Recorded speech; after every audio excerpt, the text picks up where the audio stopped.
NIMS is National Incident Management System. Thank you very much. You can forget the time card. We're in a new place. And ICS is Incident Command System.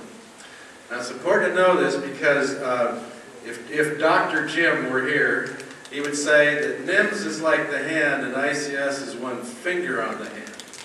So that's how he would explain it. Incident Command System. Whenever there's anything that happens, as soon as it happened in Boston with the shooting, there were police there. I guarantee you that there was a person that took over.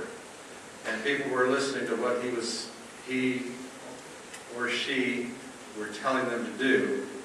And everybody understands, whether the police and the fire department, they've gone through the training, they know what NIMS is, they know what ICS is, they understand authority, and they fall in line because there has to be a flow.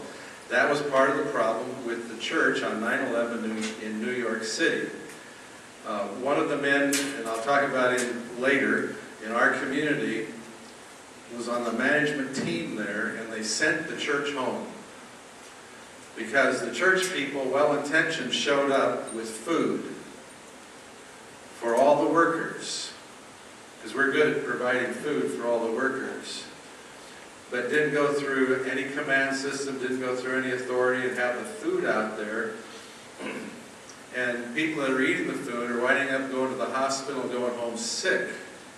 Because all that stuff that was in the air was falling on the food, and they're eating not only the food, but the stuff. And they're getting sick.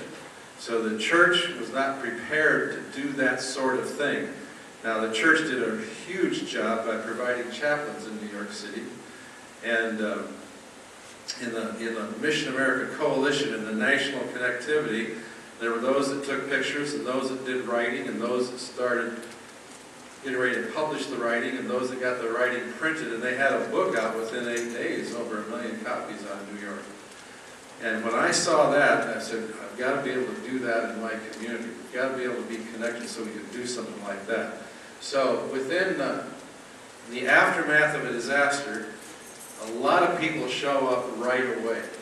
There's a surge of people that want to do something. I don't know what happened in Boston, but that's a whole different incident. That's a whole different disaster than a flood. And the police are taking over, and there are no volunteers. I mean, you know, you're going to be told what to do. And you saw that yellow tape. If you take NIMS training and you take ICS training, which we'll refer to towards the end of this, you're going to have certification, you have a badge, you'd be able to go inside the yellow tape as long as you went to the volunteer center, registered, and they credentialed you, and you're following the steps to be a certified, accepted, qualified volunteer on site. And so these volunteers can compromise an ability to focus and manage the overall operation. I'm going to say this now, but I'll say it again. On the second day of our volunteer center being open, the first day of our volunteer center being open, I've lived in this community now 55 years. 5 years. And we had 10 square miles underwater, all these homes, businesses downtown, etc. I'd walked on or driven on almost every one of these streets. I had been down there. I know what's going on down there. We had these volunteers coming into our volunteer center, high-fiving each other and laughing, and we're here, you know, and I actually had to stand up and yell, scream, if you will, to get them to be quiet, because we had people taking calls on the phones. And we learned there that we cannot have the volunteers registering in the same room with the call center. And so we had to get them in a different room. They want to go, they want to save the world, you know, and they're here, and it's called the heroic stage, and they actually get angry with you if you don't send them out. So what we had to tell them repeatedly over and over was, listen, if you're not needed, that means there's not a problem. What's more important, you going out right now, or no problem? You know, something that's that's not calling for volunteers. But they were just that way. Some of them got a little mean about it. So you need some training. You need to, if anybody, what I was going to say, if you've never experienced working and wouldn't go there not only to serve, but with your eyes up and taking notes, you know, and seeing how things are going, and just asking the volunteer center people, can I just stay in here and watch you work, watch what's going on. So that's really can compromise things. Then there's liability issues if the wrong people are in the wrong place at the wrong time. When the folks over in the command center called me as manager of the volunteer center and said, I'm telling you what to do and I'm telling you why, but you cannot tell anybody. You cannot send any more teams out into the area, period, because the fecal count is way too high. Okay, now I've got to tell 20 people on the lines that we're not going to send anybody out. I've got to tell people at the matching board and so forth, we're not sending anybody out, but I can't tell them why. Because the EOC, the Emergency Operations Center, has their own media people, and they're going to be the ones that explain to the public what's going on. Not me or not these people who are, one source needs to talk about things like that. So I just want to set the stage. Is Brian around? Need somebody to do the slides? Well, you better get Brian, because we are going to switch. NIMS components and ICS component.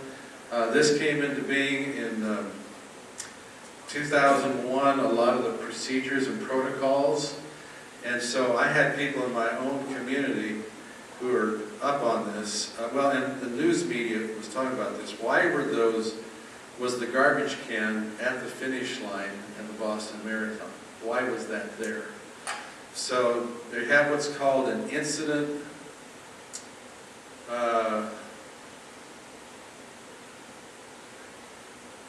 action plan, an IAP. I'm doing okay. And an incident action plan means that when you're going to have a big event where there's a lot of people, you put a plan in place ahead of time for what if. What if something happens?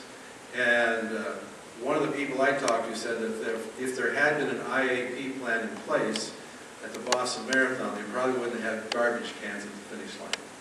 Because that's where people are forced into a small area. There's going to be a lot of people at the finish line. So Mike Goldberg, who's our Emergency Management Agency Director in our county, was one who was talking about that sort of thing. He says the Boston Marathon, of course, predates 2001. A lot of things predate that. They don't have to put an IAP in place, even though they're encouraged to do so. So in our community, we have a long-standing event across Iowa where thousands of bike riders, it's called the Great Bike Ride Across Iowa. And so in our community, because of the planning team for that locally, in Cedar Rapids, there were 2 statewide Homeland Security people on the planning team. They insisted on an IAP, and they got an IAP, versus let's just do it the way we've always done it. So we had an IAP in place just in case there was an incident, there was a disaster, or something going on in our community. So I'm saying all this, I'm going to call Mike up here in a moment. But on the left-hand side, you see command and management. They cover those areas, and the incident command system, the multi-agency coordination system. One of the guys that was a trainer when we took ICS was a fireman. And he told about how, can we stop the tape 1 second?